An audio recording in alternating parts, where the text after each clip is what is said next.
is Derek Gard. I currently work for Bitner Henry Insurance Group. I've been in the property and casualty liability insurance business for about 11 years, and most of that I've spent focused on international nonprofits. So you and I had talked about a story that inspired us to want to have this conversation and record it. And there was an organization that you worked with recently that had a kidnapping situation overseas, right? You mind telling that story and what thoughts you had coming out of that situation?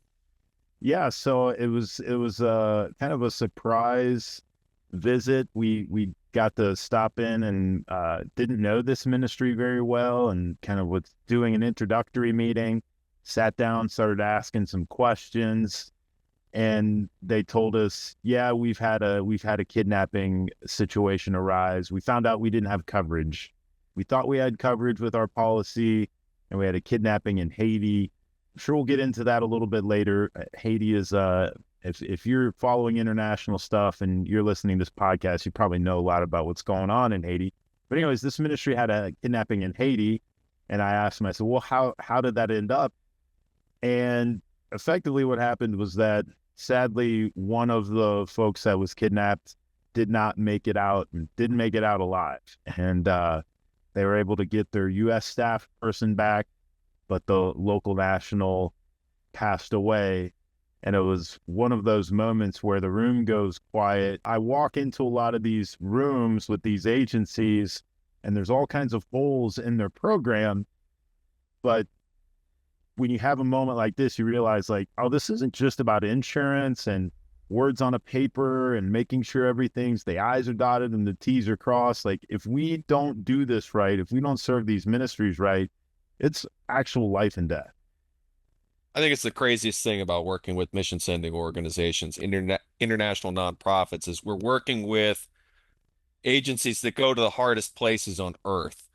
And when you're putting the insurance program in place, part of what you are developing is the plan to get people home when things go wrong. In that specific scenario, they had an insurance policy that actually had a kidnap and ransom coverage bucket on it.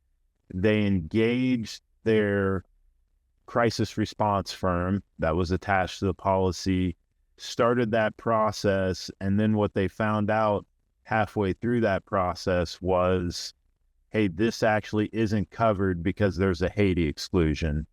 So the response firm told the ministry, we're happy to continue and help you with this, but we're going to need a retainer. They didn't tell me how much the retainer was, but I would, based off of what I've in ministries I've talked with before, probably at minimum $10,000, maybe in upwards of $50,000.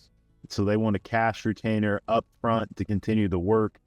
The ministry looked at that price tag and said, no, we'll just figure it out ourselves from here on out.